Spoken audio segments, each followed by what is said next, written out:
What's this other jet doing? What's this other jet doing? Holy fuck! Oh my God! Oh my God! Jesus fucking Christ! Don't touch it. Oh my God! I mean, when you look at it, the building has collapsed. That tower just came down.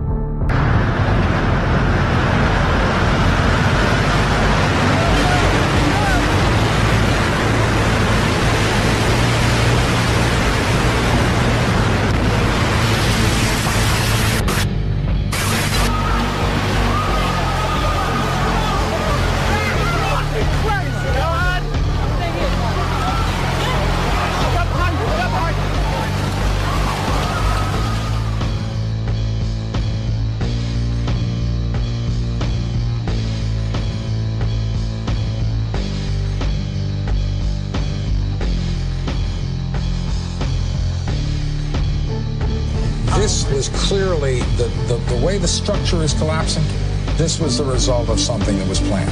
This is not, it's not accidental that the first tower just happened to collapse and then the second tower just happened to collapse in exactly the same way. How they accomplished this, we don't know. We made it outside, we made it about a block. We made it at least 2 blocks, and we started running. Floor by floor, instead of popping out. It was if they had detonated. Yeah, They detonated. were planned to take down a building. Boom, boom, boom, boom, boom, boom, boom. All the way down. I was watching it and running. Just ran up, and then you just sort of this cloud of shit chasing you down. Just ran up West Street. I'm not running. I jumped behind a battalion car. I hit up the car. It was swinging down. Let us never tolerate outrageous conspiracy theories concerning the attacks of September the 11th. Malicious lies that attempt to shift the blame away from the terrorists themselves, away from the guilty.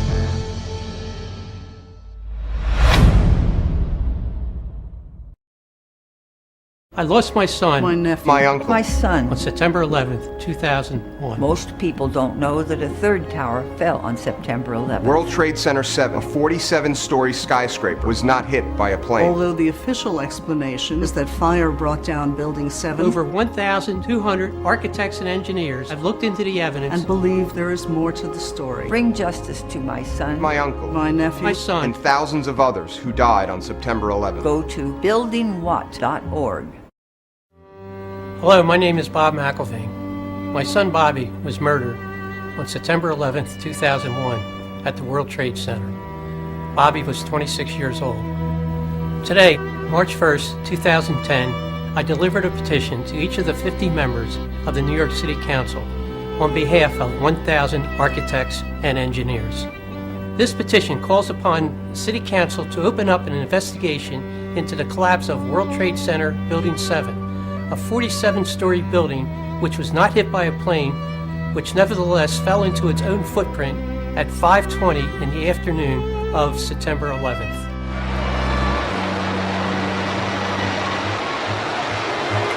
Help us make the City Council take action on the findings of scientists, architects, and engineers who have proven the federal government lied to us about the collapse of Building 7. The collapse of World Trade Center 7 was primarily due to fires. I remember getting a call from the fire department commander. I said, you know, we've had such terrible loss of life. Maybe the smartest thing to do is pull it. And they made that decision to pull, and then we watched the building collapse. Please sign up at nyckcan.org right now and join our coordinated effort to bring justice to my son and the thousands that were murdered on September 11th.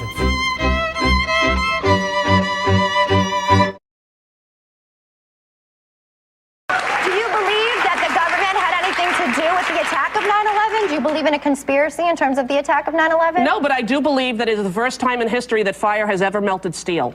I do believe that it defies physics for the World Trade Center Tower 7, Building 7, which collapsed in on itself. It is impossible for a building to fall the way it fell without explosives being involved. World Trade Center 7. World Trader 1 and 2 got hit by planes. 7, miraculously, the first time in history, steel was melted by fire. It is physically impossible. And who do you think is responsible for that? I have no idea. But to say that we don't know that it imploded and it was an implosion and a demolition is beyond ignorant. Look at the films, get a physics expert here from Yale, from Harvard, pick the school. It defies reason. Let's get one. Let's get one, because that I would do it. Is the unthinkable. It is the unthinkable. But imagine if somebody could convince you of that, could prove it to you, Elizabeth. Just 7. Saw the big hubbub going on around Building 7, walked around it, I saw a hole. I didn't see a hole bad enough to knock a building down, though.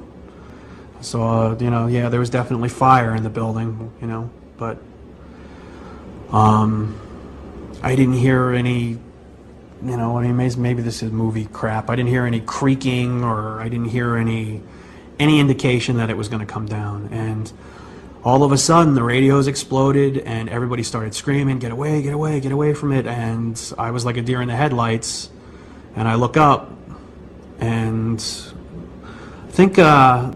I think I remember pretty clearly the 2 guys that I knew were on the transit radio. I don't know if those tapes are out there, but I can try and look for them and show you exactly what I'm talking about. But it was that moment, you know, get away, and I looked up, and it was nothing I would ever imagine seeing in my life. You know, the thing started peeling in on itself, and I mean, there was an umbrella of crap 7 feet over my head that I just stared at. And somebody grabbed my shoulder, and I started running, and the shit's hitting the ground behind me. And the whole time you're hearing thum, thum, thum, thum, thum. So I think I know an explosion when I hear it, you know. I was real close to Building 7 when it fell down, and running away from that sucked. That's one of the things that I live with all the time, and I don't know, but that didn't sound like just a building falling down to me while I was running away from it. There's a lot of eyewitness testimony down there hearing explosions. I didn't see any reason for that building to fall down the way it did, and a lot of guys should be saying the same thing.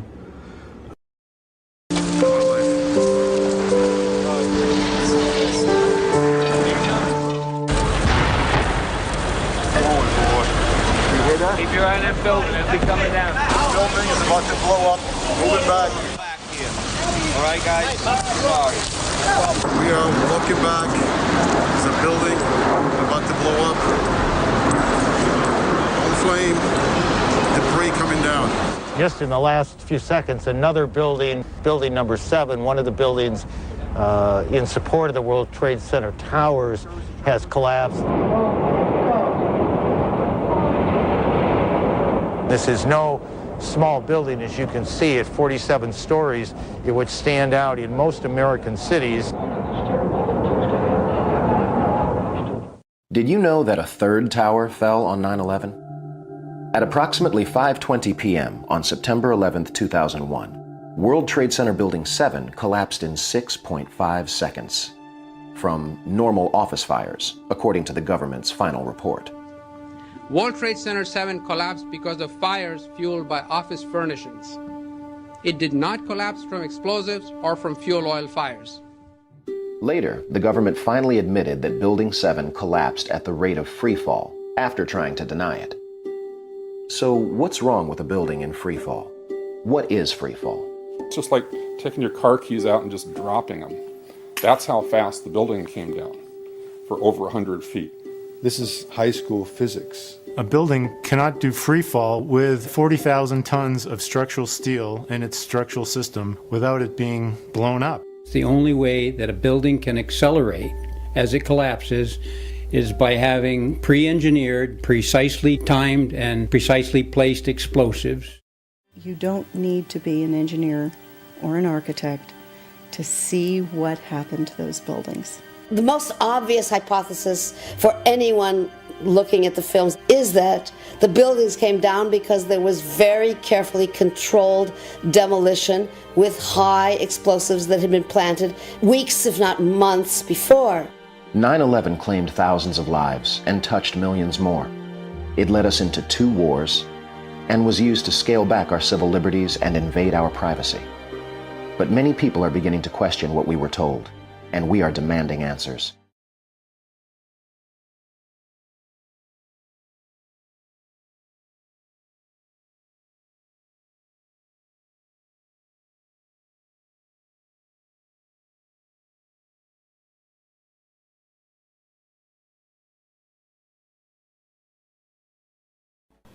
Zie je vanaf boven gaan? Nee, je gaat vanaf onder. Die gaat vanaf onder, ja. Toch? Ja. Ze hebben gewoon kolommen weggeblazen.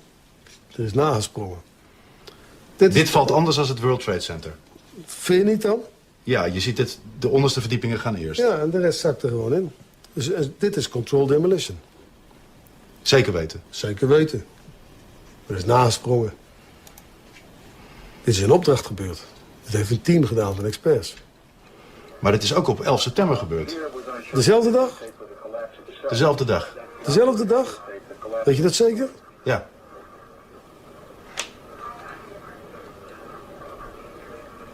Was het zeker weten de 11e? Dat kan geen waar zijn. 7 uur nadat de World Trade Center naar beneden viel. Ja? Hebben ze hard gewerkt. In het officiële onderzoeksrapport van FEMA staat dat ze niet kunnen verklaren waarom gebouw nummer 7 is ingestort.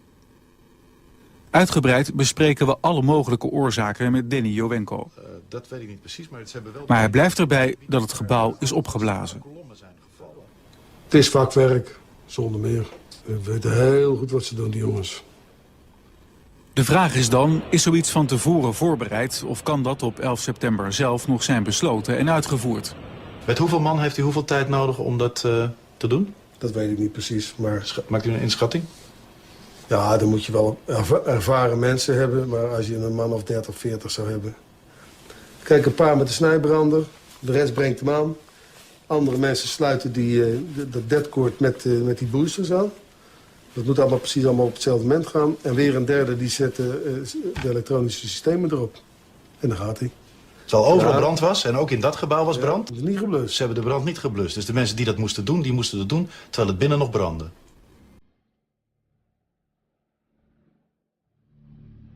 Ja, dat is vreemd. Dat is vreemd. Dat vind ik ook heel vreemd. Ik heb geen verklaring voor. In gebouw nummer 7 zaten onder meer de IRS, het ministerie van Defensie, de CIA, de Secret Service, de commandobunker van burgemeester Giuliani en de SEC, de beurswaakhond die toeziet op de financiële schandalen van Wall Street. As reported by the New York Times, engineers were baffled by the collapse of Building 7. Since no steel frame high-rise has ever completely collapsed due to fire, how are we to understand this mysterious event? High-rise buildings simply do not collapse due to fire. There has never been until 9/11 an experience where a high-rise building that was steel frame completely collapsed. There have been fires burned longer in similar structures without any collapse. In this test, done by British Steel in 1995, a large amount of typical office furniture was burned to see what would happen to the heavy steel beams that supported the ceiling. It's not that it melts in a fire. In fact, the fires, normal fires, are not hot enough to melt steel. Even if you were, for example, to use an unusual fuel like kerosene, you cannot achieve temperatures hot enough to melt steel. But what happens is it starts to lose its strength. And as it loses its strength, it starts to sag. This was the largest test of its kind ever conducted.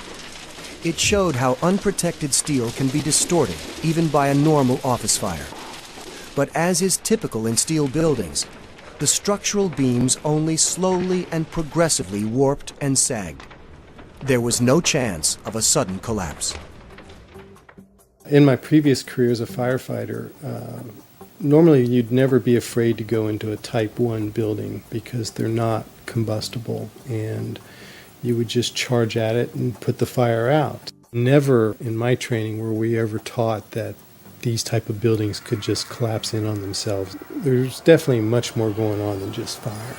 The World Trade Center 7 building reminds me of the Meridian Bank building in some ways in Philadelphia. The Meridian Bank building is a 38-story skyscraper that burned for 18 hours in 1991, suffered extensive damage from the fire, but did not collapse. NIST tells us that this collapse mechanism, starting with thermal expansion, that worked its way upward and outward through the building, in a matter of seconds, there's not enough time for the building to collapse the way that NIST tells us it collapsed. NIST claims the fires were very large, very hot, and long-lasting, when in reality, observation, which has been researched by many people, shows these fires did not last very long. They were not in the locations where NIST claims they were at given times. I'm a fellow of the American Institute of Architects. For the 40-plus years that I've been practicing architecture, I have designed a variety of buildings from small houses to high-rise office buildings. Some of the high-rises that I've worked on are 1 shell and 2 shell here in Houston. I was project manager for a 22-story office building in Akron, Ohio. Later in the day, when World Trade Center 7 collapsed, they had already showed us pictures of a few fires in that building, and I mean, they weren't even raging. And how could that cause a building to collapse as if it were imploded? Couldn't happen.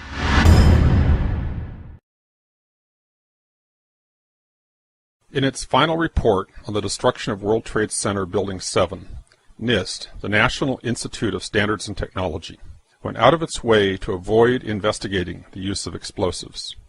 Their sole rationale for not investigating explosive use was the supposed lack of sufficiently loud sounds. NIST computed what they claimed would be the minimum loudness of an explosion that could sever column 79 with a single blast. Then they claimed no observers detected explosions as loud as their predictions. This size blast would have produced an incredibly loud sound that was not recorded on videos of the collapse nor reported by witnesses.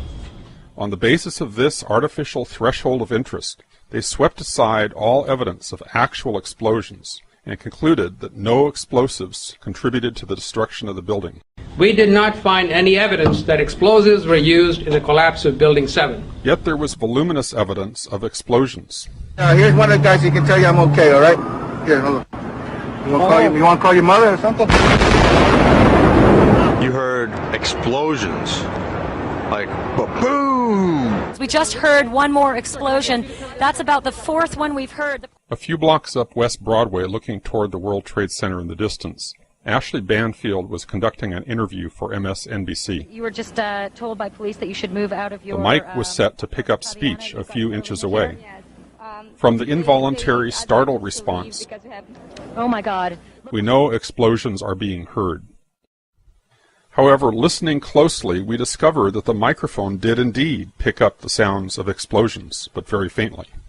Turn up the volume. Listen for a low rumble in the background. you were just told by police that you should move out of your apartment, Fabiana. Yes. You've got Carolina here? Yes. They advised us to leave because we have... Oh my God. This time the sound has been filtered to emphasize low frequencies. Listen for booms like a bass drum in the distance. In fact, you were just told by police that you should move out of your apartment, Fabiana. You've got Carolina here? Yes.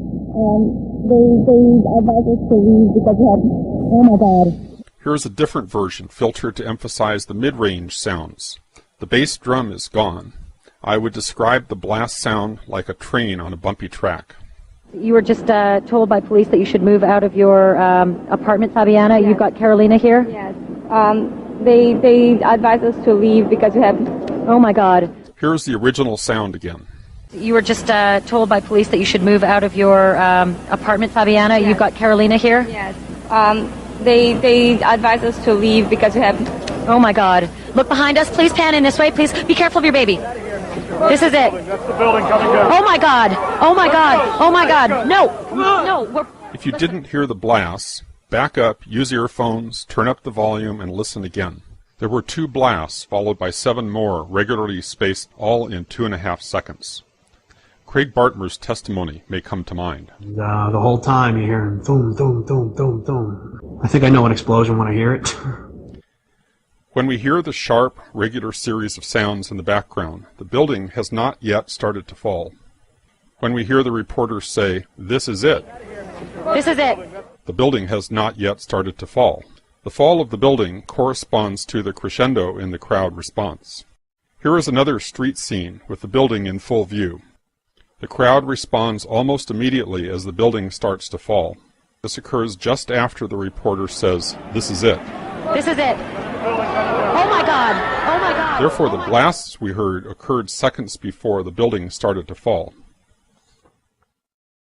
When Ashley Banfield says, "This is it," it is because she has been previously told to expect Building 7 to come down. The brown building, the tall one, is number 7 World Trade Center. I've heard several reports from several different officers now that that is the building that is going to go down next. Back in the studio, the anchor, Brian Williams, not only had foreknowledge of the collapse, he had a ready explanation. What we've been fearing all afternoon has apparently happened. We were watching number 7 World Trade, which was part of the ancillary damage of the explosion and collapse of the other two. Just as Ashley Banfield was told, Brian Williams was told. There is indeed evidence that even the top fire officials were told. We are on the phone with New York Fire Department Lieutenant David Restuccio. Lieutenant, where are you right now? I'm at the corner of Northmore Street and Greenwich Street. Can you confirm it was number 7 that just went in? Yes, sir. And you guys knew this was coming all day? We had heard reports that the building was unstable and that it eventually would either come down on its own or it would be taken down. Those in control of the story were planting the official narrative in our psyches in real time as events unfolded, using the press and even the fire and police departments as their unwitting agents. We are getting information now that one of the other buildings, Building 7 in the World Trade Center complex, is on fire and has either collapsed or is collapsing. And clearly those fires continue to burn at about 4:15 Eastern Daylight Time. Building number 7 was going to collapse. That appears to be what has happened now. One of those smaller buildings just fall to the ground. We had heard earlier that it was structurally unsafe. We're getting word from New York right now that another building has collapsed. I understand that this is a 47-story building. Information, of course, take a look at that right-hand side of the screen. It's going down right now. There it is. Yep. It went down right there. This is not from an explosion or an aircraft at this point, from our knowledge. The information that we have is that this is a building that probably was incredibly structurally damaged. NIST is being dishonest. That would have been an incredibly loud sound, and that sound was not picked up by any of the videos or witnesses that we have talked to. NIST was lying about no testimony of explosions. There was both testimony and recorded evidence of explosions. However, NIST discounted any evidence of explosions that did not exceed its artificially contrived threshold of interest. The minimum sound level of interest, as determined by NIST, was based on a blast of RDX, one of the loudest explosives available, large enough to break a major column outright with a single blast. They assumed no efforts at noise abatement, complete transmission of the sound to the outside air, no absorption or blockage of the sound along the path. And who knows if they assumed the use of an efficient cutter charge, or if they simply figured the effect of a bomb planted beside a column. They don't say.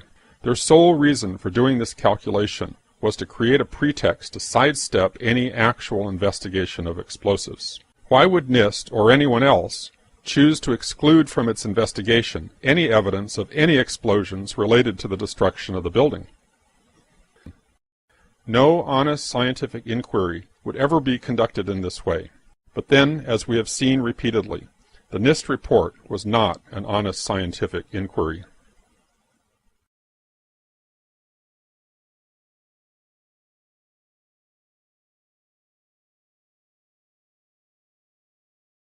We might anticipate that an unevenly damaged building would fall over. Yet, videos of the collapse of Building 7 show a fairly symmetrical fall. How do we make sense of this? If the buildings had come down by fire, we would have seen a more natural progression of collapse. And clearly a more asymmetrical pattern should have been present. The symmetry is the smoking gun. It cannot happen that when you have asymmetric damage, you will get a perfectly symmetrical collapse. The exterior columns on the outside as well as on the inside at the bottom would have to be severed almost at the same time.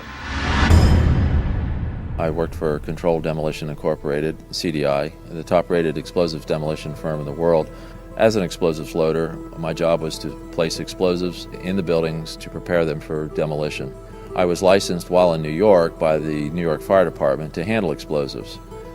And I worked on major projects such as Seattle Kingdom, the Three River Stadium, Philadelphia Naval Hospital, and Key Span gas holders in New York. What I saw, it was a classic implosion. The center of the core, the penthouse area, starts to move first, and then the building follows along with it. That's another indicator that this NIST report is very suspect. When it's all finished, the outside walls are piled one on top of the other right in the middle of the building. Just like a house of cards if it were coming down. As a structural engineer, I don't believe that the failure of one column would normally bring down an entire building in the way we saw World Trade Center 7 come down. According to NIST, the failure occurred at column 79 on level 12. This means basically they're talking about a single columnar collapse or failure that resulted in a total collapse of the building. That just does not make any sense.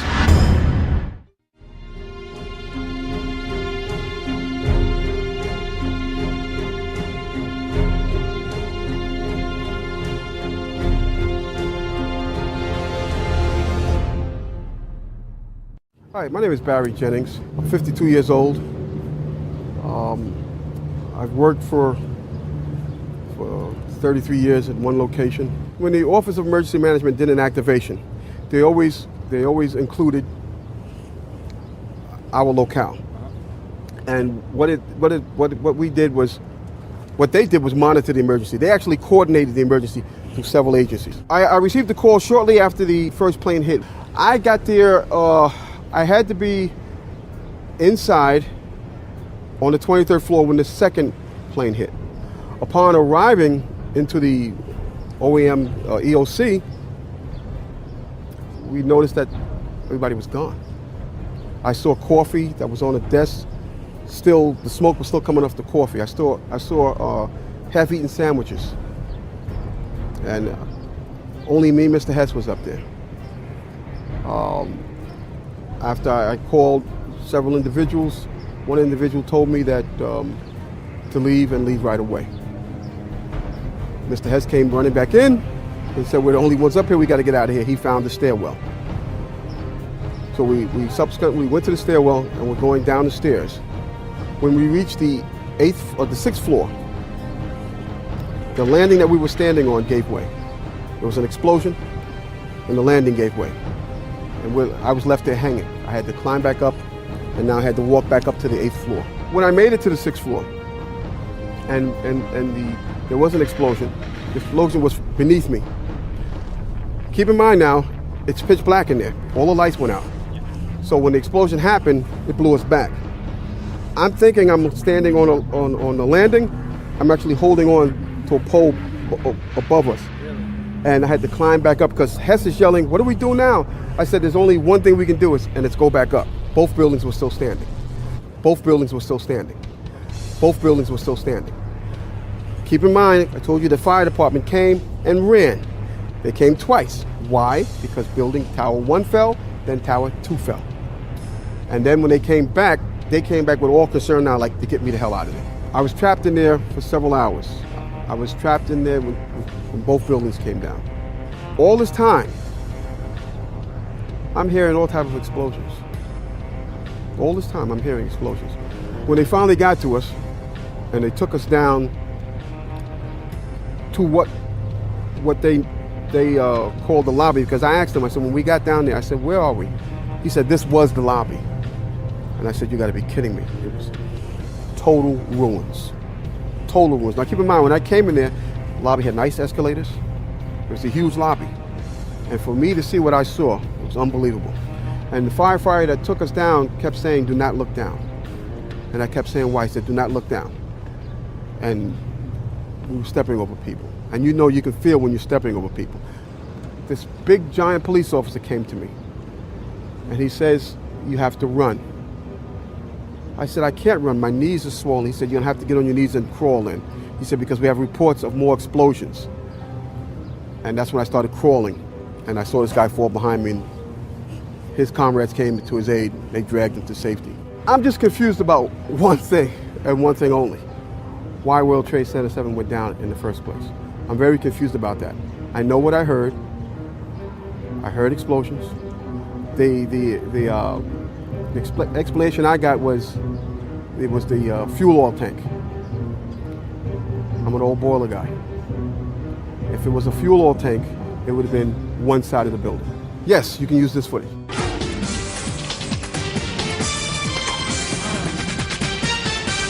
Live and at large, it's the one 9/11 mystery that endures. World Trade Center building number 7.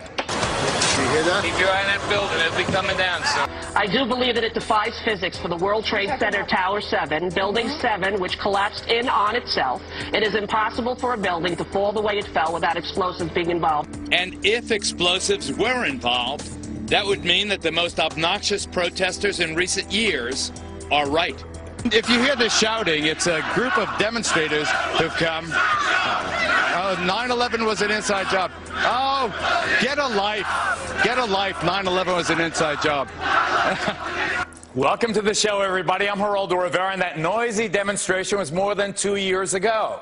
But the folks behind that TV ad you saw earlier are not so easy to dismiss as those demonstrators were. And what caught my eye is their claim that more than 1,300 architects and engineers examined the evidence about Building 7's collapse and disagree with the official report issued by the National Institute of Standards and Technology. But up front tonight, Building 7 was no ordinary building. Among other key tenants, including several intelligence and law enforcement agencies, it also housed New York City's Emergency Operations Center, known as Mayor Giuliani's bunker. Here to tell us what they know about its collapse and why they question the official conclusions are Bob McIlvaine, whose son died in the World Trade Center, and Tony Zambati, a mechanical engineer. Nice to see you guys. Welcome. Thank you, welcome. Geraldo. Nice to meet you, Geraldo. Our condolences, obviously, for your loss. But Tony, let me start with you. You're an engineer. Are you suggesting that the official account that Building 7 collapsed because of the fire melting the steel or in some other ways, destroying the integrity, the structural integrity of the building, that's false? You think that that's false? Yes, I do. And for a couple reasons. One is that Building 7 came down. It went into a sudden collapse across the full width and length of the building for 2.25 seconds, which amounted to 105 feet, or 8 stories, 8 13-foot tall stories. It was in full free-fall acceleration. That is impossible because in a natural collapse, columns would have to buckle. When columns buckle, there is a minimum resistance. It's asymptotic, if you know what that means. That means it never goes to zero. So it's impossible. You can't reach. So here's what, I guess in layman's terms, to just get my hands here, Peter. So what he's saying is that the top floor collapses, hits the next floor, hits the next floor, hits the next floor. So it's bang, bang, bang, bang. The weight of the upper floors. It would slow down. What I'm trying to say is it was in full free fall acceleration. All of its potential energy was being converted to motion. Instead of what I just described, the thing just collapsed like a pancake. It just came down. And so what are you suggesting brought it down, Tony? I'm suggesting there was some form of demolition devices in that building for 8 stories or more. You think that the explosives brought down Building 7? Some form of demolition device. I'm not pretending to know what it is. I am saying that it was in free fall acceleration. All right, let me ask you this. The NAST admitted to that. Okay, let me ask you this before I get to Dad, before I get to Bob here. We've all seen old, obsolete buildings and public housing in other places outlive their usefulness, being demolished by the professionals who can actually collapse a building right in its own footprint. That's what it looks like happened to Building 7. Do you believe that's what happened? Yes, I do believe that's what happened. And why do you think they're lying about it? I don't really know all the details of why they're lying about it. I can't read their minds. All I can say is, scientifically, it's impossible for fire to have done what we see. And these, Bob, these 1,300 engineers and architects who agree with you and some of the other relatives' families. I know you found your son just a couple of days after the disaster. He was outside. I don't want to get into the details of how you believe he died. But these architects and engineers, do they support your contention? Do you believe that it was an inside job, that 9/11 was an inside job? All right, Geraldo, I believe it was an inside job, okay? I'm here you believe our government? All right, wait, look, please. But the thing is, we don't have enough time to get into the reasons of that. We set up this Building What campaign. We saw the... Building What? .org. BuildingWhat.org. The reason we have that is because Judge Lehner, when we had a petition to have a new investigation in New York City about Building 7. And when the lawyers... And you're asking the New York City Council. I don't want to interrupt also to reopen. So I know we don't have the time, but anyway, he said, building what? Because no one has any idea about Building 7. So because I believe in... I've talked to so many firemen, so many EMS workers, policemen, who talk about the explosions. And I know you don't want to get into my son's... But I feel my son died from an explosion. I went to all the 9/11 Commission hearings. I've been researching this for 9 years. So what do you want? Let's get to the bottom line before we're out of time. I want truth. I've been lied to. I mean, it's beyond a reasonable doubt that the 9/11 Commission did not tell this story. 9/11 Commission barely mentioned Building 7, if at all. Right. Okay, what forum do you want the investigation in? Well, the forum, what we want it is in New York City right now, because New York City, we feel, has an obligation to investigate 9/11. So before we're out of time completely, Bob, do you want specifically the New York City Council to open its own investigation of the Building 7 collapse? Absolutely. And that would satisfy you if they did that? Well, I'm not done. I'm still a parent. I'm a parent who has an obligation to find out why my son was murdered. As far as this show and New York City, I want the investigation. That will not be sufficient enough. Your wound. I get that. And I'm going beyond that. But it's the beginning. Of course it's the beginning, but that's why I support this Building What campaign. Bob McElveen, we thank you. Tony Zimbardi, thank you very much. It is an intriguing topic. I certainly am much more open-minded about it than I was, and it is because of the involvement of the 9/11 families and all these engineers and architects. Clearly, they know more than I do. Thanks, gentlemen. Thank you. I became a firefighter in 1990, March of 90. My whole family was firefighters. Goes back a long day. I'm looking up. All of a sudden, we hear, what the hell? It's been seconds. You've seen the wing of the plane come in, crash through the building, and explode bodies out of the building, all on Liberty Street. I run in screaming, a plane just hit the Trade Center. A plane just hit the Trade Center. I get on the phone to the dispatcher saying a plane, 1060 the box, plane just hit the Trade Center. Get all emergency vehicles down here immediately. It's on. So as we are now saddling up, trying to get out of quarters, hundreds and hundreds of people are trying to run in, while bodies are now just exploding on the ground. Like, what is going on here? The street was on fire. We were so dumbfounded because by the time we got around to the corner, to the west side, there was 30 floors of fire. We were like, holy cow, something's up here. And we got into the lobby, went to the command post right next to Father Judge, Chief Gansey, Chief of Department at the time, God rest his soul, and Father Judge. We got there, we got our orders from the command post to team up with Engine 5 and start our way up, right? So we're standing there in the lobby, we're getting all together.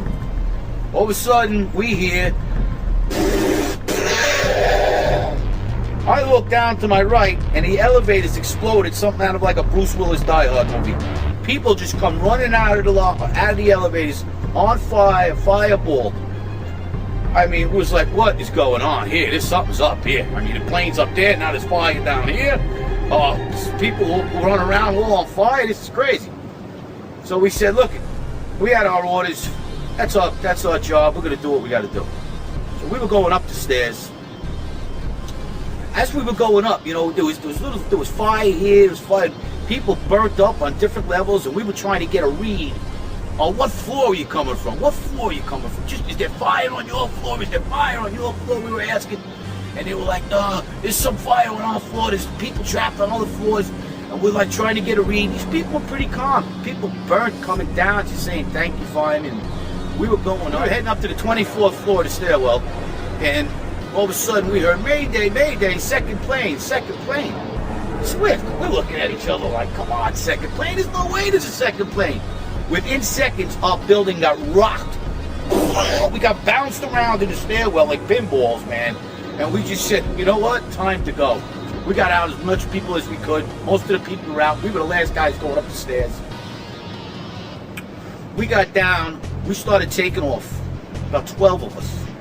We got down to the 3rd floor, and that's where the stairwell collapsed on us.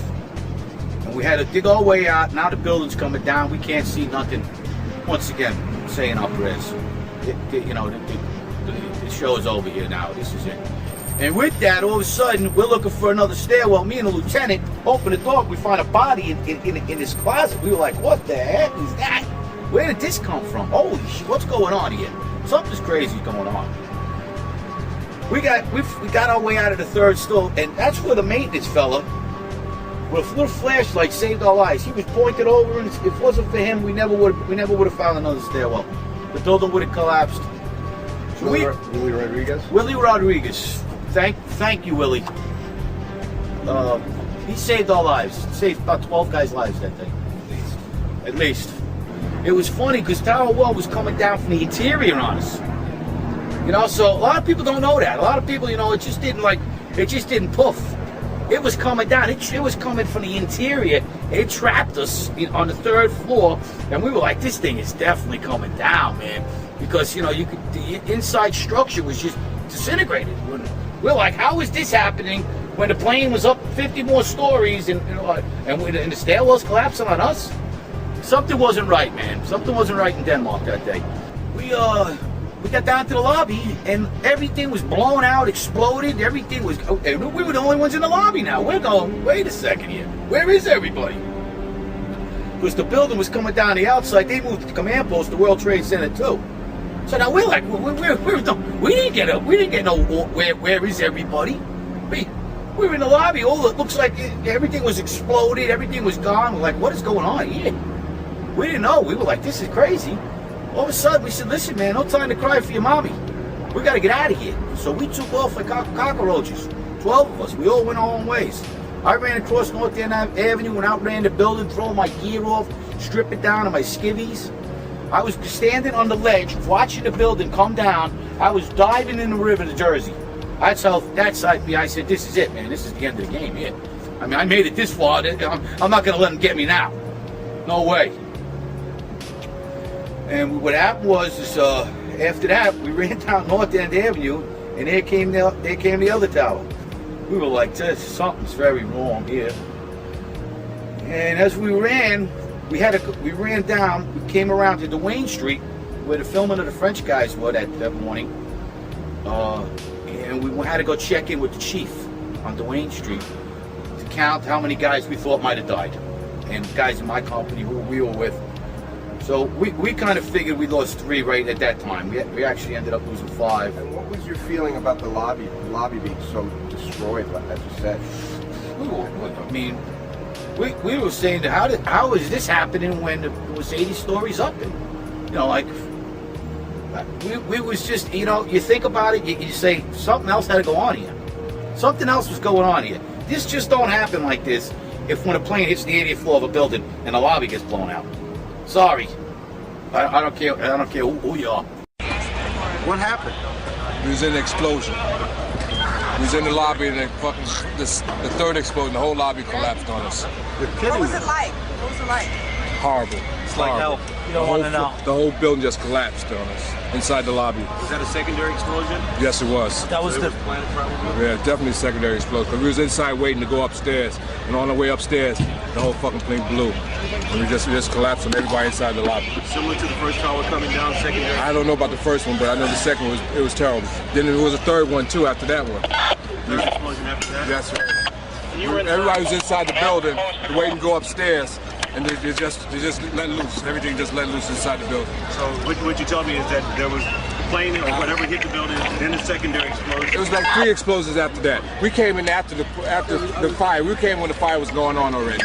We was in the staging area inside the building, waiting to go upstairs. Then they exploded. The whole lobby collapsed on the lobby inside. And it's just mayhem after that? Just man, everybody tried to make their way out. Just trying to help all the brothers get out. A lot of people trapped inside. I was sitting in the Brooklyn. People don't understand. There may be more. Any one of these fucking buildings could blow up. This ain't done yet. For every window in the lobby to be exploded, I mean, them windows were like as thick as forget it. They were 2-3 inch glasses. You know, come on. They exploded out of the lobby. You know, something. It wasn't from the jet fuel. No way. The elevators exploded. They were down from the lobby. The lobby was over here. That should never have happened. Something would happen there, and that wasn't. We came down. It looked like a bomb went off in the lobby. There was no fire. It just looked like a bomb went off, and the building collapsed. The time and the things that went on between the plane and by the time the buildings came down, there was a lot of things that happened that makes you really wonder what went on there. And that's you know, it's too much. There's too many things that went wrong that I mean, I don't like, you know, I'm not, I guess, an expert on a plane in a building, but just me being in there and experiencing what I've seen and dealt with, something wasn't right that day. And I think everybody in that lobby knew it. It's safe to say that you agree with the premise that the Twin Towers, and especially Building 7, were brought down with other means than just a plane hit. I believe so, yes. Yes. I personally, yes. You've become quite associated, haven't you, with the extraordinary events that day, because you were... That is correct. You're supposed to be the last man who left the North Tower when it collapsed. What were you actually doing in there to start with? Well, I worked in the building for 20 years, and I was a janitor. I was a person that actually cleaned 110 flights of stairwells every day. And on 9/11, I had the only master key that was available. Which you have with you here. This is the master key that was used. They call it the key of hope. I started the day by calling my supervisor and telling him that I was not going to work. The reason was that it was such a beautiful day that I wanted to stay home. I wanted to take a sick day off. And I called my supervisor and he begged to me to go back into the company. And I made it to work, but I made it late. And that was a miracle by itself, because if I made it there at 8 o'clock, I would have been dead automatically, or I would have been trapped on the top of the building. And at 8:46, we hear, boom! An explosion so loud that pushes upwards in the air. The walls cracked, the false ceiling fell on top of us, the sprinkler system got activated, everybody started screaming in horror, in pure horror, because we didn't know what it was. And the first thing that comes to my mind is that a generator just blew out on the basement, on the mechanical room. I was on B1, basement 1, when this huge explosion happened that pushed us upwards in the air, an indication that something very powerful exploded below us. And at that moment, when I went to say it, we hear, pa! The impact and the explosion of the plane on the top. Two different events separated by 7 seconds, more or less.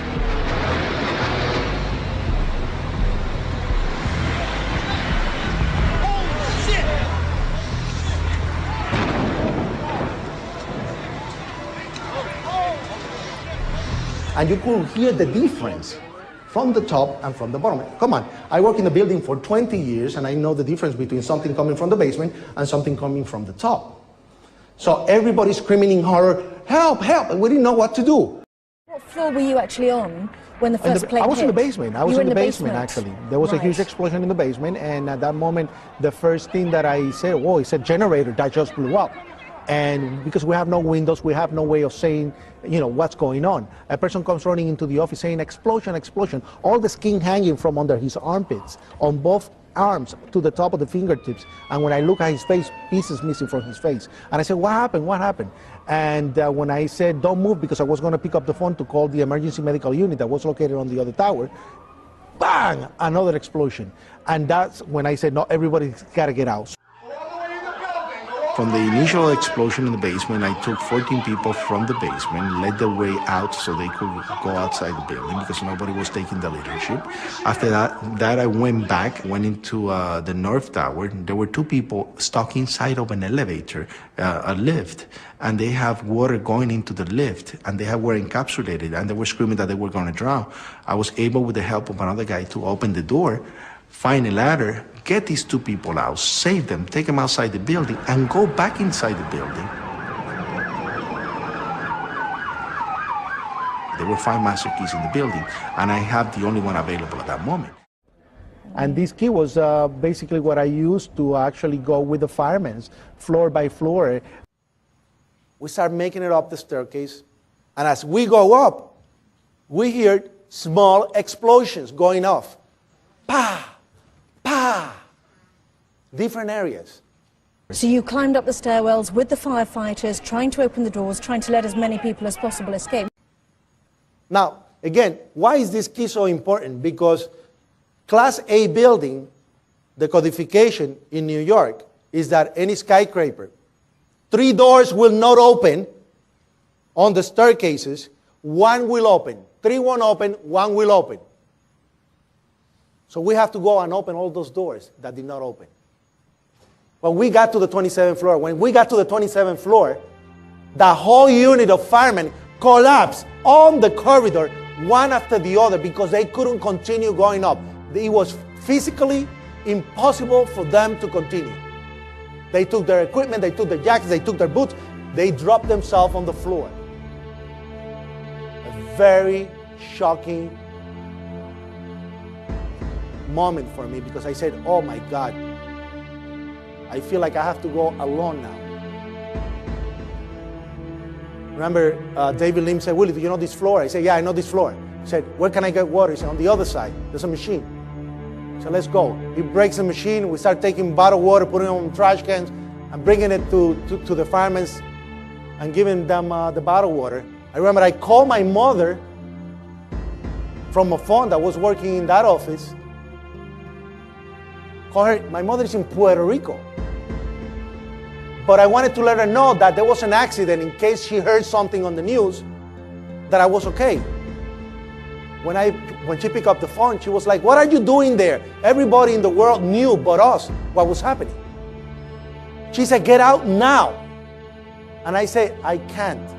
I'm helping these people. They don't know the building. But don't worry. And I lied to her. I said, I'm going to get up to a certain part, but I'm not going to get to the area where they have the fire. When my actual intention was to go to windows of the world and help my friends. That was my motivating and the power that was actually pushing me to go to the top. Because I knew these people were stuck in there. I hung up on the phone and I had calls from my supervisor saying, Rodriguez, abandon the building right now. Abandon the building right now. And I say, I can't. I'm helping the fire department. He said, that's not your job. Get out now. I turn off the radio and I continue going up by myself, opening door, letting people out, and I continue going up until I got to the 39th floor. When I got to the 39th floor, from the opposite staircase, there were 3 staircases, A, B, and C. Police officer David Lim came up with 2 firemen. And as we were talking about what was going to be our next move, we hear, boom!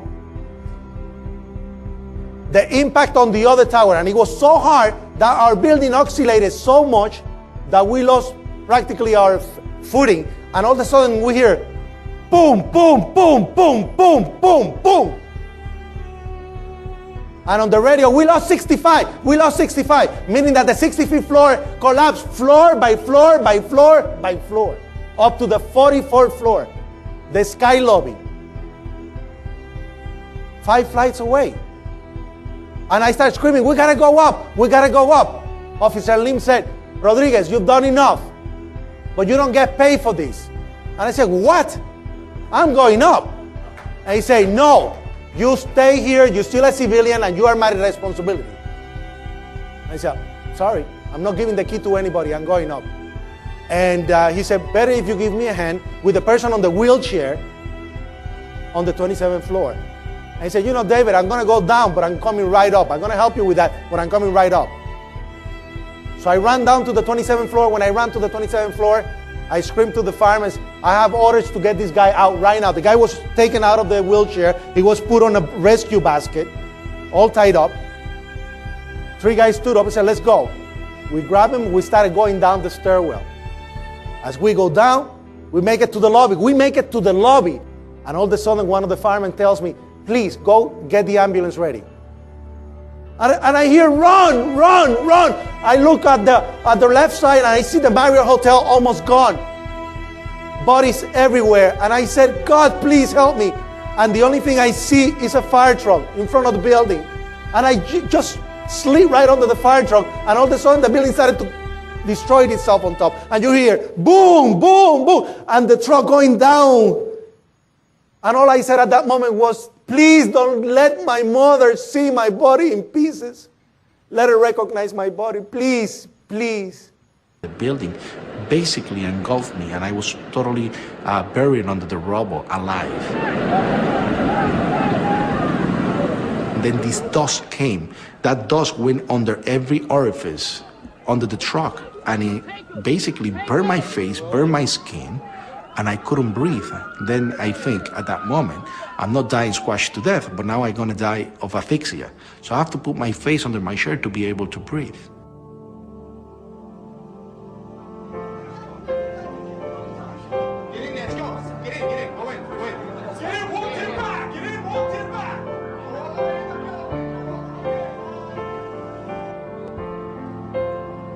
And hours after, I was pulled from the rubble, thinking at that moment that I lost my legs.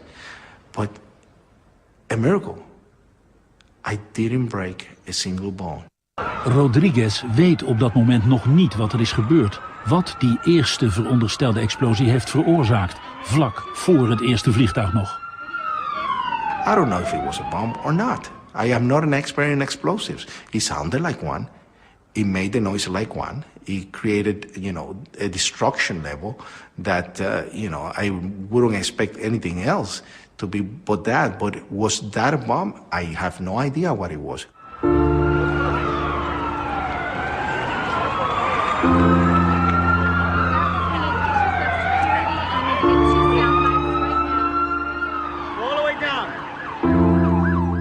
Compassion is more powerful than violence. It will make you act in ways that you never saw possible. And I was so desperate to get to my friends and to save them. And the sad thing is that I was recognized for saving hundreds of people, but the people that I really wanted to help, I never was able to save a single one of them. I lost 200 friends on 9/11.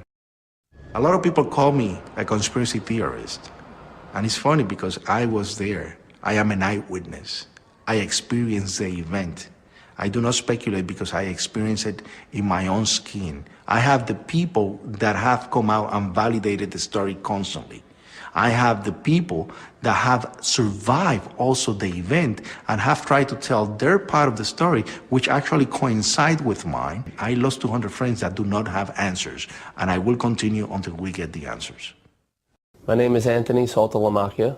My position was morning supervisor from the hours of 6 a.m. to 3 p.m. I would supervise over 100 workers and designate their work for the day.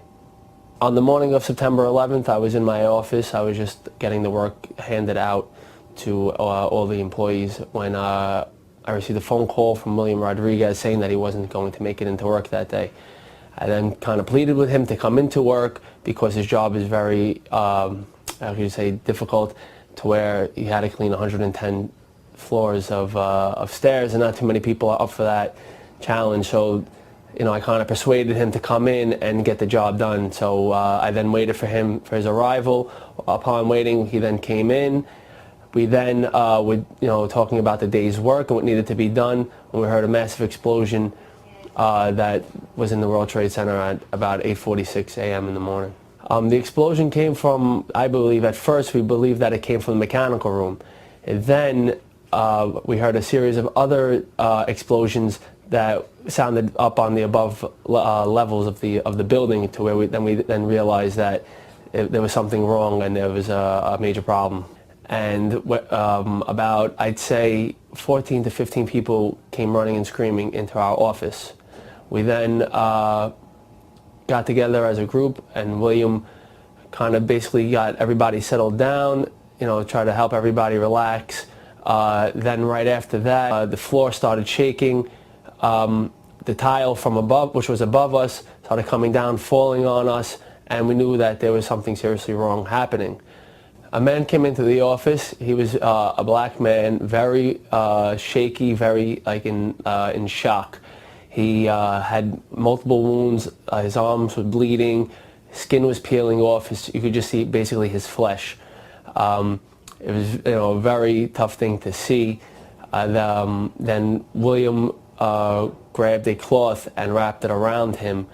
And you know, at the time, nobody really wanted to go near him because he was just covered in blood. But you know, William did what he had to do, and get him to safety. And as we're standing there, more explosions were happening, a lot of screaming, confusion. And then William said, you know, that it's time, like, we have to get out of the building. In that manner, all of us departed out. It was very smoky, very cloudy. You know, it just looked like very serious, that we knew that we had to get out of the building.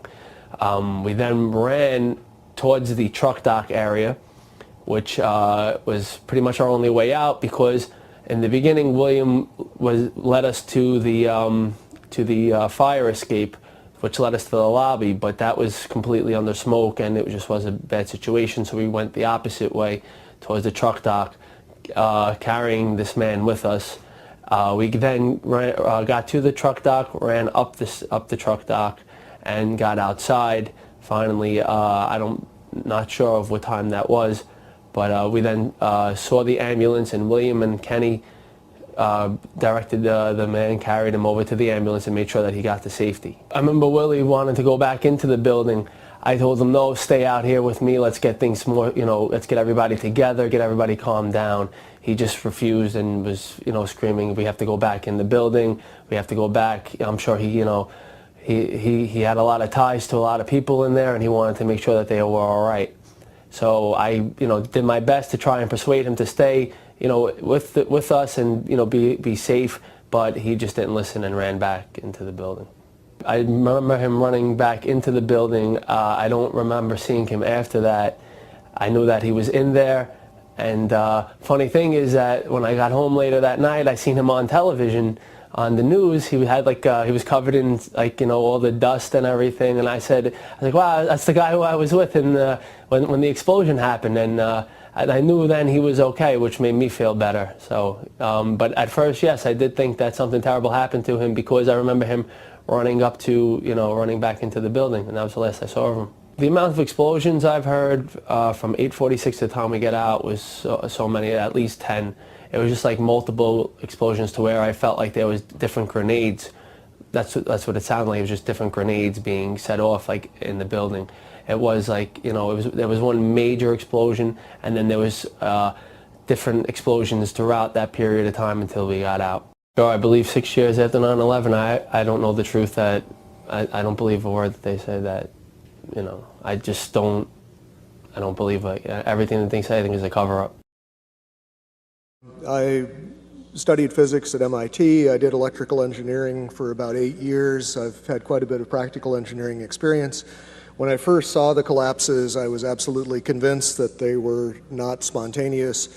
One of the first things that I did was to speak with one of my patients, who is a retired Army Corps of Engineers fellow who's done a lot of demolition and construction.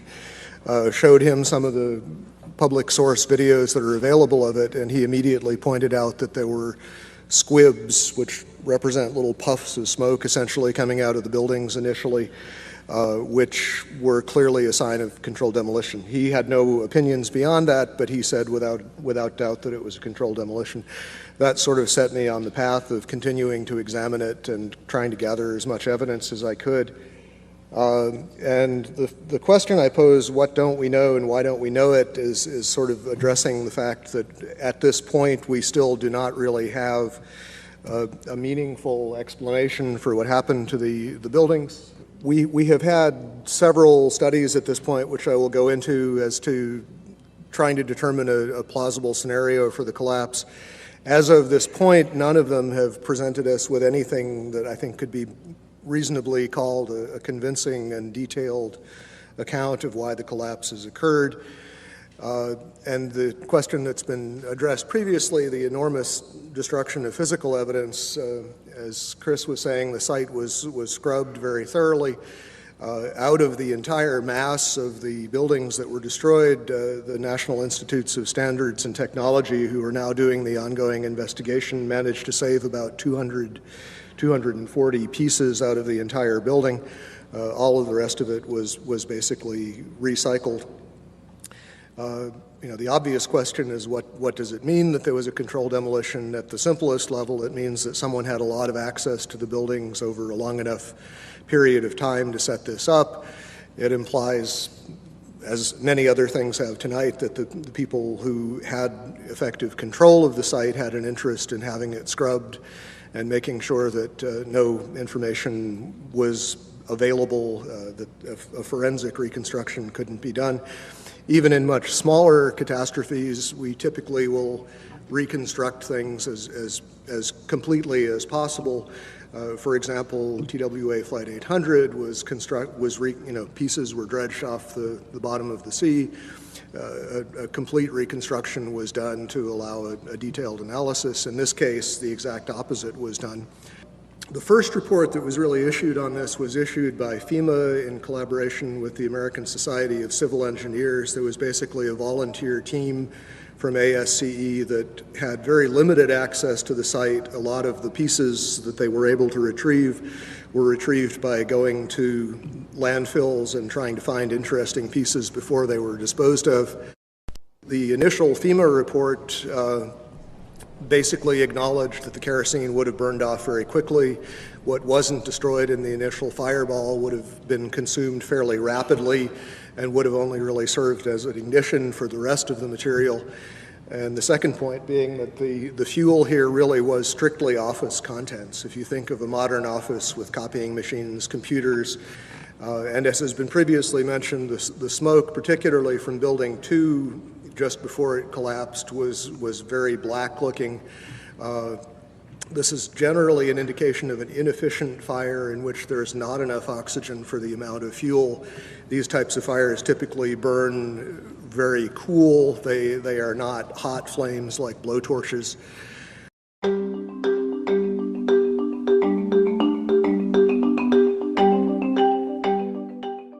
First of all, let's go back to your basic premise that there was a pool of molten steel.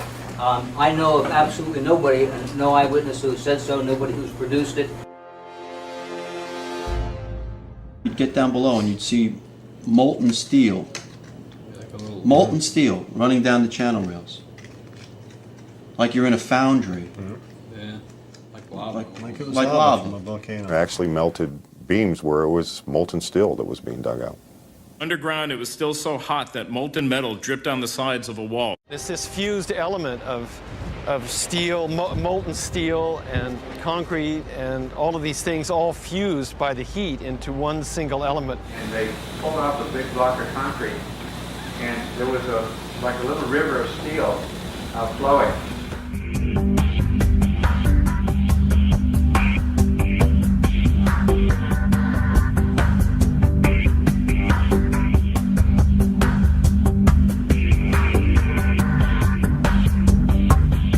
Many witnesses, firemen and lots of people described the flowing molten metal, iron or steel at extremely hot temperatures, and John Gross categorically denied their observations, so that because their observations don't fit his preconceived notion, he not only ignored evidence, he denied evidence.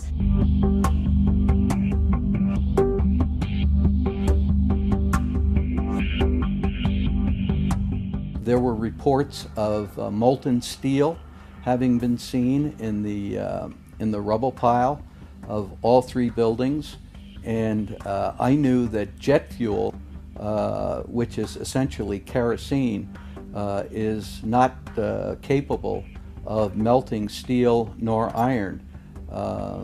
Kerosene or jet fuel burns at less than 1600 degrees Fahrenheit, and molten steel needs at least 2700 degrees Fahrenheit in order to melt.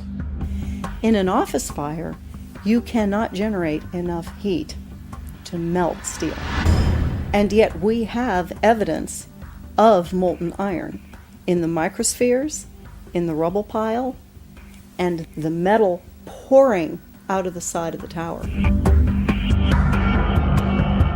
I worked as in the project engineering department of the casting plant of 𝐂𝐻𝐿CAN, the aluminum company of Canada, one of the largest aluminum smelters on the planet at the time.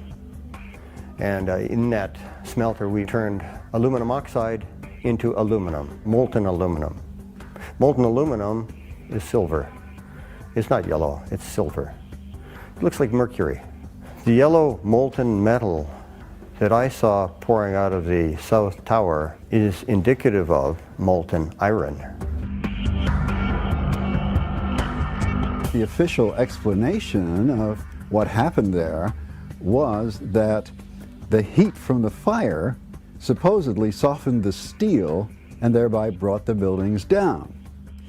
Well, second law of thermodynamics says, just like water can only flow downhill when it's poured on the ground, similarly heat can only move downhill. But with heat, downhill means from a region of higher temperature to a region of lower temperature. And the heat flowing uphill from a 750 degree flame to a 3000 degree puddle of molten steel violated the second law of thermodynamics. The only way that's known that a carbonaceous material can cause steel or iron oxide to turn into a molten metal is in a blast furnace. Yeah, and that's very different than what we had. Overflights had detected with infrared camera 1400 degree Fahrenheit hotspots on the surface of ground zero. And that being there for a week, indicates that there was something very hot going on below the surface. This is how it's been since day one. Oh, it's unbelievable. And this is 6 weeks later, almost 6 weeks later. And as we get closer to the center of this, it gets hotter and hotter. It's probably 1500 degrees. We've had some small windows into what we thought was a core at some point, and it looked like an oven. It was just roaring inside. And it's just a bright reddish orange color. See that stuff he's pulling out? What was that, Chief? We're gonna hold off on the water. See the stuff he's pulling out? Yeah. It's red hot. If we hit it too much steam, you won't be able to see what he's doing. Great. There were fires of 2,000 degrees Fahrenheit below the ground. You see how this debris is still smoking? That's from the fires that are still burning. 8 weeks later, we still got fires burning. Every now and then, one of the pieces of equipment will dig in, they'll open up a small area, the oxygen will rush in, and you'll get this plume of brown, black smoke coming up. That's because that fire just got more oxygen. So, I mean, these things are burning. At one point, I think they were about 2,800 degrees. The cores themselves, basically, if you've seen diagrams of the building, there's a large central rectangle in each of the towers that contained 47 columns. And these columns basically were the primary structural support of the building. They were given the role of supporting the whole gravitational load of the building. Since they were so strong, it would have been reasonable to think that they would have withstood, at least to some extent, the collapse. But in fact, as we see after the buildings collapsed, there was basically only little stubs of these things standing up a floor or two above the ground level. The cores did not have much in them that would burn. The cores basically were dedicated to things like elevator shafts, utility shafts, stairways. So you have drywall material, you have a little bit of carpeting, you don't really have any inflammable material in the core itself.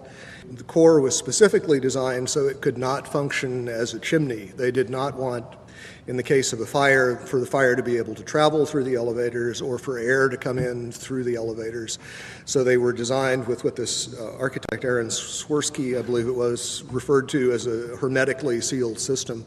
There were fire shutters that were designed to close off the core in the event of an event like this. And those, as far as we know, functioned properly, which means that there was a very limited amount of oxygen available. Okay, as far as the issue of what failed and how, some of the initial suggestions, and these showed up in the NOVA documentary, which is a good example of what I like to call proof by computer animation. Thomas Egar, who was a material scientist but not a structural engineer, who became a spokesman for these documentaries, indicated that the floors had somehow failed, that the trusses supporting the floors had failed. This was the theory that was put forward actually in the initial FEMA report. Subsequently, there have been basically complete contradictions of that. Jim Hoffman has done quite a bit of research which is available on the web concerning the problems with this idea that the floors would have simply fallen. There was a study done by Weidlinger Associates. The chief engineer there was Mathis Levy, who's a very well-known authority on building collapses. He specifically disavowed the idea of pancaking or collapsing of the floors. And the most recent official report we have on this, which is from National Institutes of Standards and Technology, NIST, rejected the idea that floor collapse was part of it. And so as a result, we have basically no sequential model at this point. What NIST has suggested is that there was some kind of simultaneous collapse of the cores, but they have not attempted to give any kind of modeling as to whether those cores could have in fact been destroyed by the fires in the way that they claim. Unfortunately, the material that would have allowed a detailed fire analysis, the actual physical evidence, is all gone.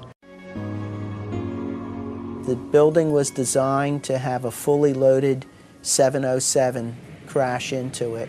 That was the largest plane at the time.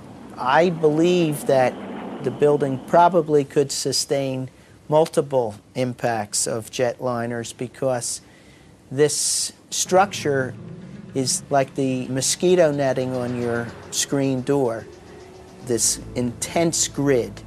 And the jet plane is just a pencil puncturing that screen netting. It really does nothing to the screen netting.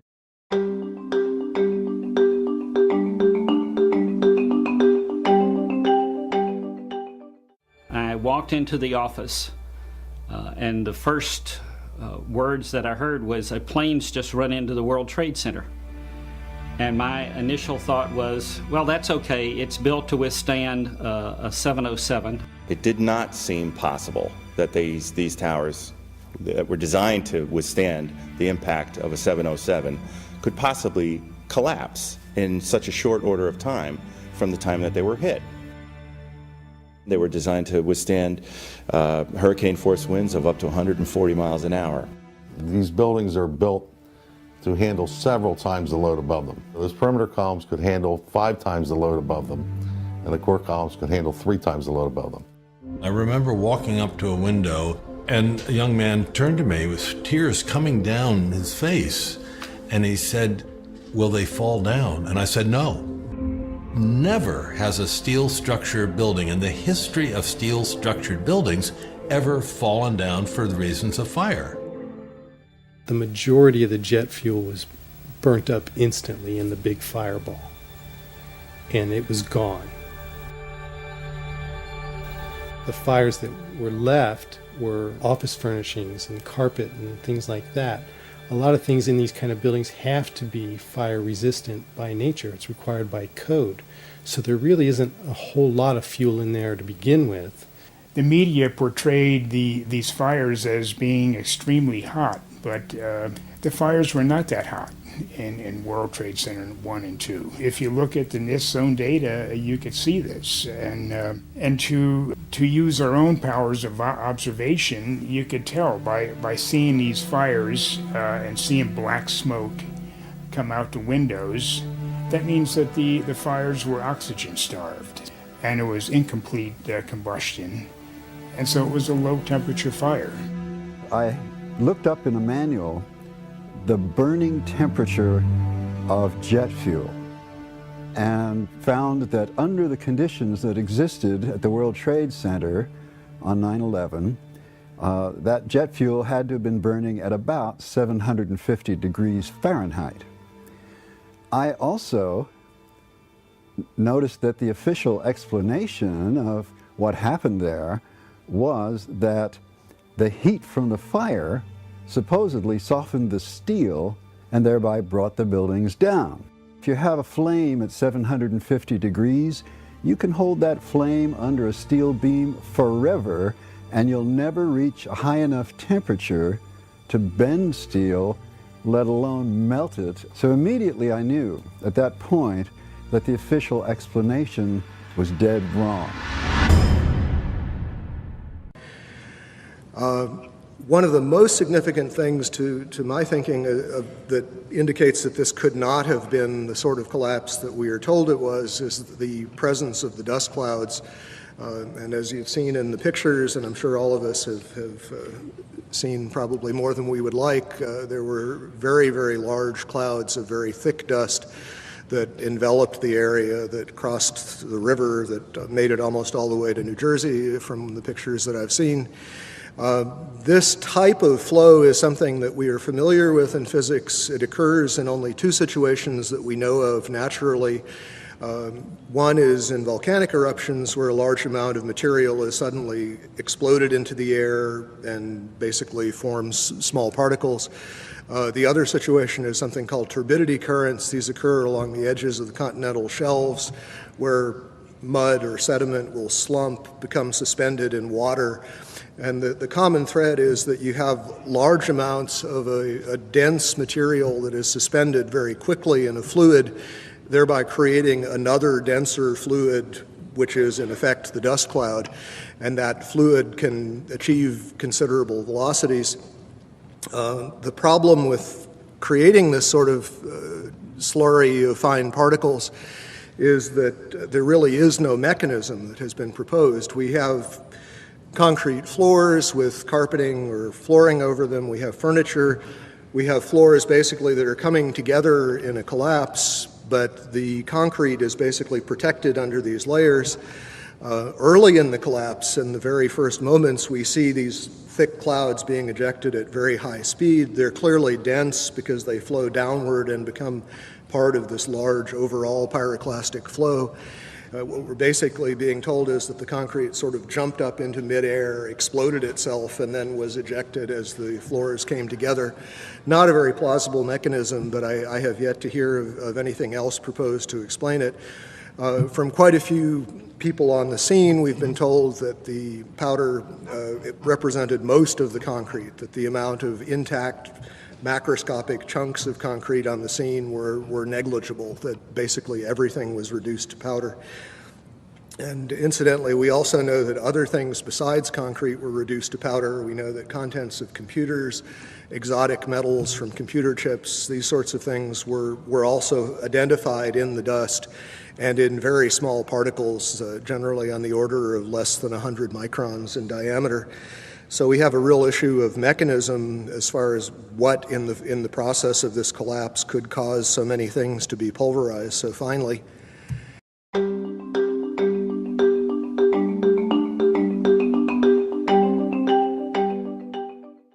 The spread of debris in a large radius around each tower. What we see is an outward explosion of material beyond the perimeters of each footprint. And this is not expected, and it's not congruent with the reports of our government. Large multi-ton beams were hurled hundreds of yards laterally. Gravity works vertically, not laterally.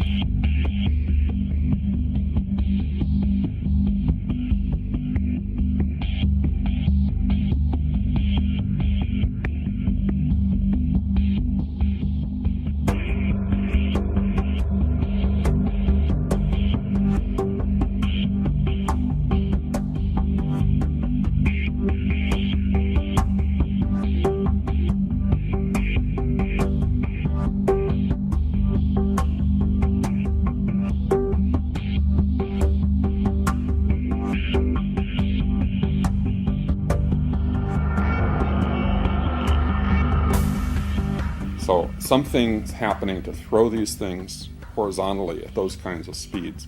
And here it is trailing white smoke the whole time. It it really is indicative of some kind of explosion. The individual explosions that I noticed 20 and 30 and 40 stories below the collapsing structure. And naysayers tend to say, well, that's just air being blown out the windows. I mean, it doesn't really work to say it's just air pressure.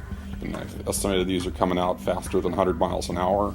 The floors pancaking upon themselves would create gushes of air out the side, but not the kind of explosive force that we saw that would throw I-beams across the street into the windows of other buildings. The ejection of the materials out of the building, the manner in which it fell, the speed at which it fell, exhibited all the signs of demolitions and the completeness of the destruction down to their individual elements. When the South Tower was destroyed, at first it looked like it was going to land in the street or take a building out next to it, and then all of a sudden it disappears in this huge cloud of smoke. There were two substations on the 108th floor, the 75th floor, and the 41st floor, and the 7th floor. At those 8 locations, there were 4 transformers in each substation that weighed over 30,000 pounds. The transformers would not explode on their own. They were air-cooled, dry-type transformers. And yet, after the collapse, there was no evidence of them being found at the bottom of the towers. I wonder why. As an architect, I would expect to see larger portions of the building floors, the decking, the steel decking, the concrete topping, much larger remnants of what the structural components of this building was. After all, there was 110 floors in each building, and each floor plate was over an acre in size. And there's no concrete. There's very little concrete. All you see is aluminum and steel. What happened to the concrete? The concrete was pulverized. And I was down here Tuesday, and it was like you were on a foreign planet. All of lower Manhattan, not just this site, from river to river, there was dust powder 2-3 inches thick. The concrete was just pulverized. For the towers to collapse the way we saw them collapse basically implies that the columns simply collapsed into themselves. They telescoped straight down. Steel keeps a lot of its structural integrity, even when heated, until you begin to approach the melting point. You don't really see a catastrophic loss of strength, and this is what we're talking about. We're talking about basically vertical box columns collapsing into themselves, which implies a complete loss of mechanical strength. And as far as the initial impacts, this recent NIST study made an interesting point about World Trade Centers 2. The film analysis showed that it oscillated for about 4 minutes after it was struck by the airplane, and the oscillation rate was identical to what would be expected for the intact tower. Trade Center towers and most modern buildings are heavily redundant in the sense that the load bearing can be shifted to other members if some of them fail, and we saw that happen in this case. Stresses do redistribute, but absent further weakening of the structural members, that distribution is limited. It happens, the structure restabilizes, and unless there's significant further damage, it doesn't progress to a total collapse. World Trade 1 began collapsing from the very top after 1 hour and 40 minutes. It's very hard to imagine office contents progressively heating up hotter and hotter over that period of time. And for a building to collapse from the very top, which is the least heavily loaded, is also very odd, to say the least. Just a couple of other anomalies. As we know, there were reports of explosions. There were reports of underground explosions in both of the towers at the time of the impact.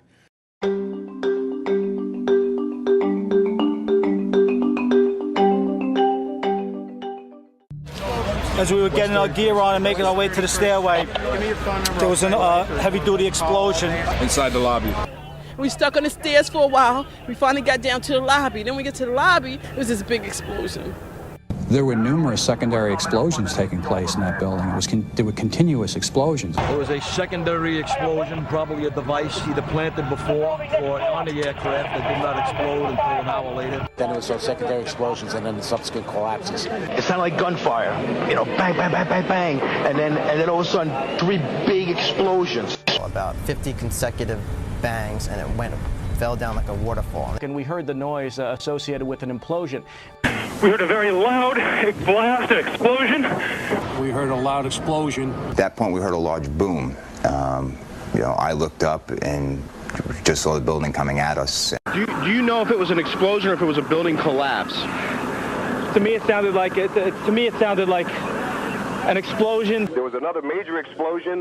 All of a sudden, you hear explosion, and then you could see the building starting to collapse. Huge explosion that we all heard and felt. We could hear a rumble, which was about 5 seconds long, preceding the actual collapse, and then a boom when each of those towers collapsed. Just seconds ago, there was a huge explosion, and it appears right now the second World Trade Tower has just collapsed. I was about 5 blocks away when I heard explosions. And then you heard from far away, boom, boom. And you heard the boom, boom, boom, boom, boom, boom. Floor by floor, it started popping out. It was if they had detonated. If they were planned to take down a building. Boom, boom, boom, boom, boom, boom, boom. And it just started going pop. It just started going boom, boom, boom, boom, boom. And he goes, how fast? I go like firecrackers.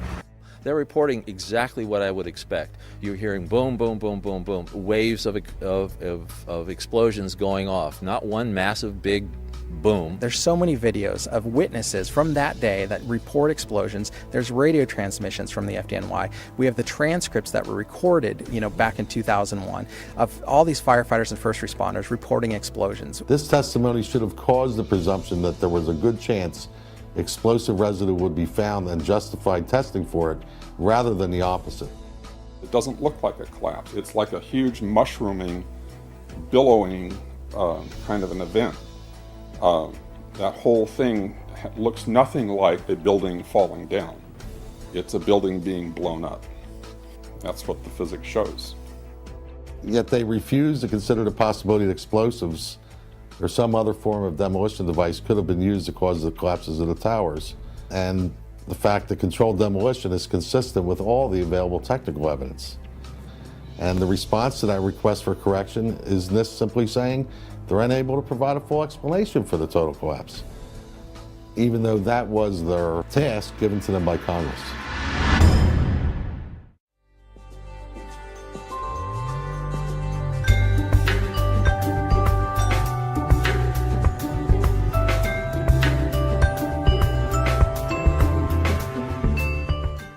From the Naudet brothers' film 9/11, we see that the lobby of the North Tower was extensively damaged with what looks like high explosive blast damage, and this was immediately after the plane collision. But we know that on the weekend before there were power downs, and there appear to have been evacuation drills going on throughout the previous week, which suggests that at least some people knew that something was happening. The power downs may represent a time window in which demolition charges would have been planted, although I think it's possible that they also were planted over a much longer period of time, given the relative accessibility of the buildings. Okay, that's all I have to say. Thank you.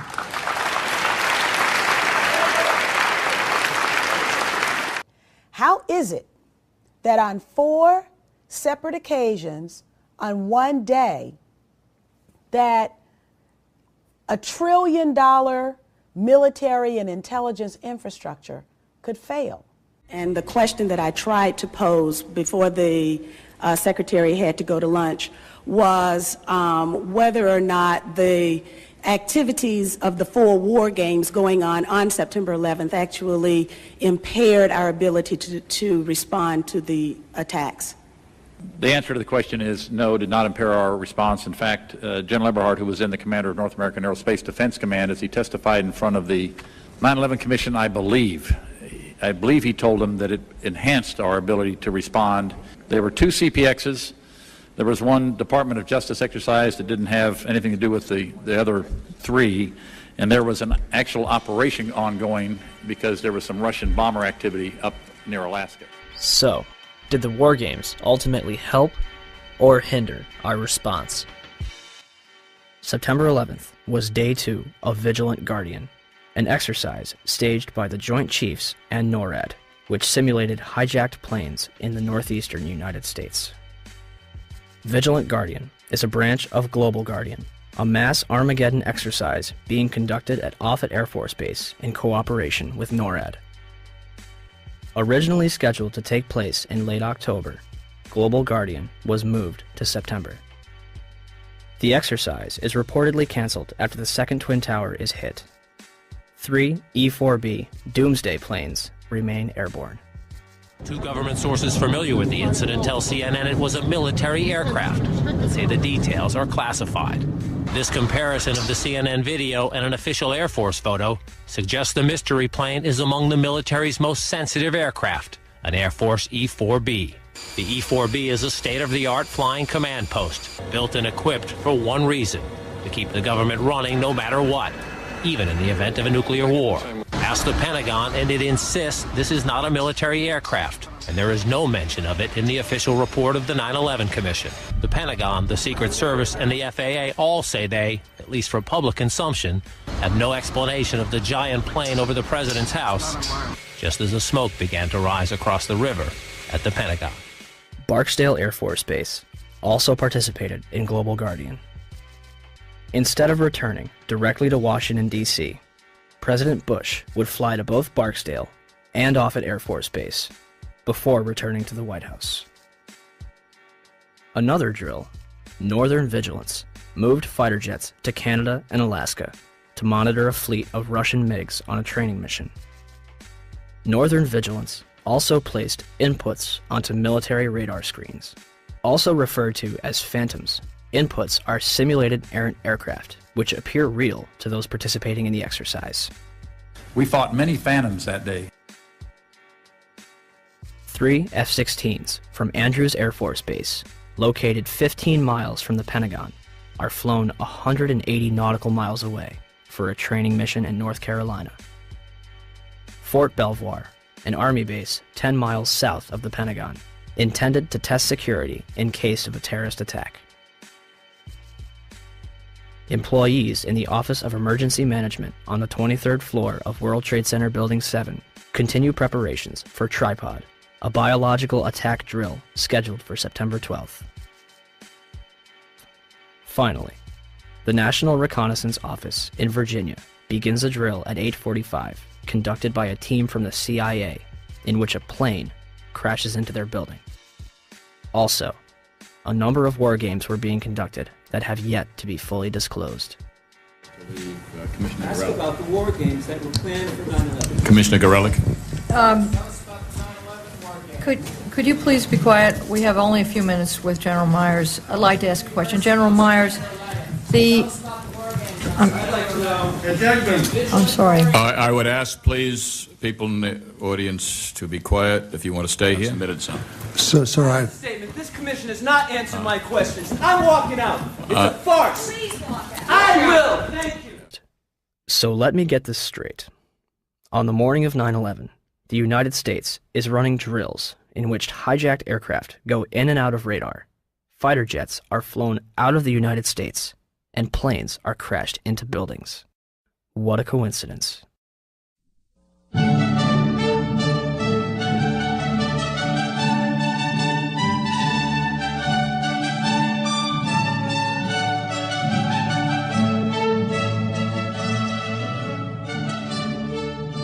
On the morning of September 11, 2001, 19 men armed with box cutters, directed by a man on dialysis in a cave fortress halfway around the world using a satellite phone and a laptop, directed the most sophisticated penetration of the most heavily defended airspace in the world, overpowering the passengers and the military combat-trained pilots on 4 commercial aircraft before flying those planes wildly off course for over an hour without being molested by a single fighter interceptor.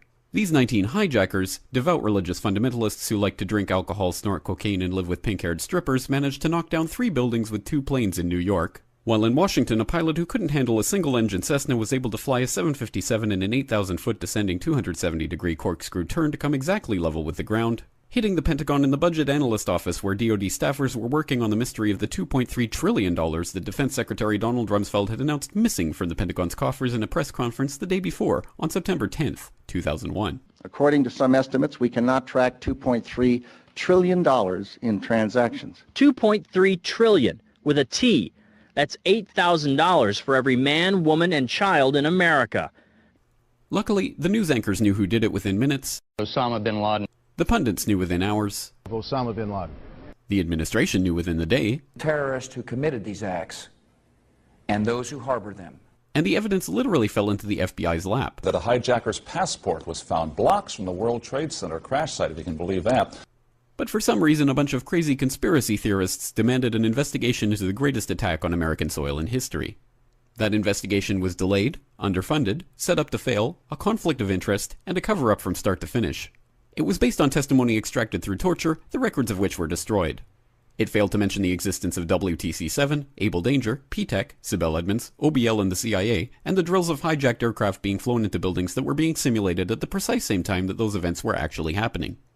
It was lied to by the Pentagon, the CIA, the Bush administration, and as for Bush and Cheney, well, no one knows what they told it because they testified in secret, off the record, not under oath, and behind closed doors. It didn't bother to look at who funded the attacks because that question is ultimately of little practical significance. Still, the 9/11 Commission did brilliantly answering all of the questions the public had, except most of the victims' family members' questions, and pinned blame on all the people responsible, although no one so much as lost their job, determining the attacks were failure of imagination. Because nobody in our government, at least, and I don't think the prior government that could envision flying airplanes into buildings. Except the Pentagon, FEMA, NORAD, and the NRO. The DIA destroyed 2.5 terabytes of data on Able Danger, but that's okay because it probably wasn't important. The SEC destroyed their records on the investigation into the insider trading before the attacks, but that's okay because destroying the records of the largest investigation in SEC history is just part of routine record keeping. Federal officials have begun a major investigation into whether someone or many people benefited financially from the evil done to the country last Tuesday. Not long before the attacks occurred, there were some financial transactions in the stock market that may indicate knowledge of the attack before it began. ABC's Antonio Mora is here. Whether they ever get to, if they ever get to the bottom of it, it will be astonishing. Astonishing, no question, Peter. What many Wall Street analysts believe is that the terrorists made bets that a number of stocks would see their prices fall. They did so by buying what are called puts. If you bet right, the rewards can be huge. The risks are also huge, unless, of course, you know something bad is going to happen to the company you're betting against. This could very well be insider trading at the worst, most horrific, most evil use you've ever seen in your entire life.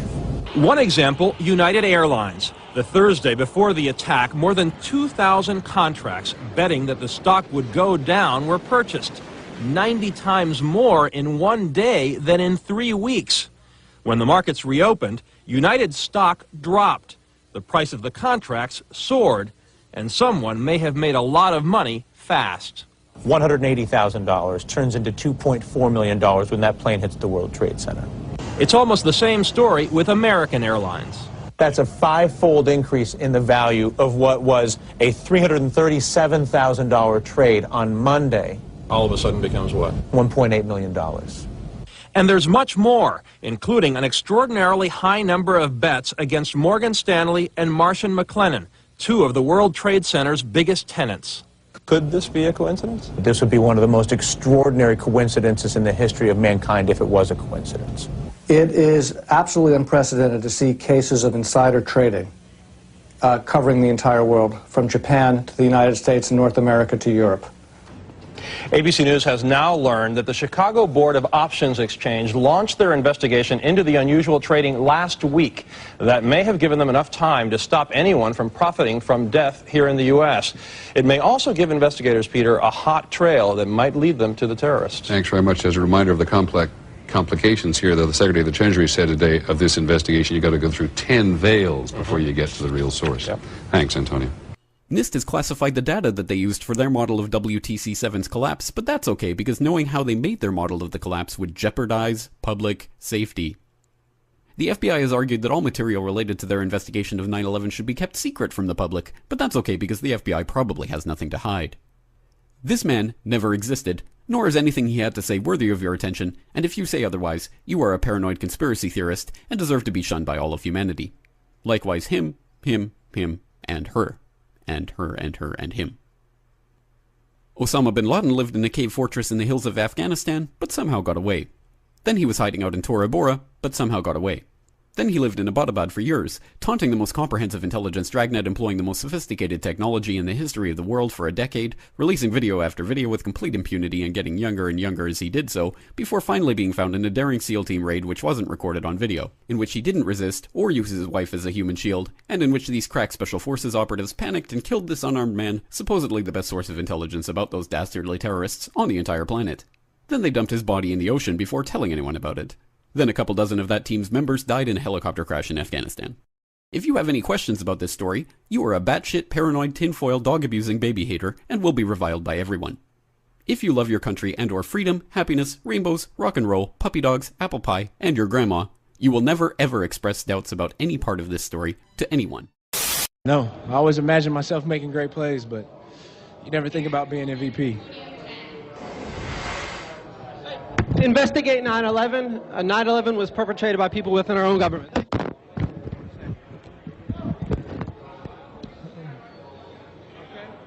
All right. Is everybody all right?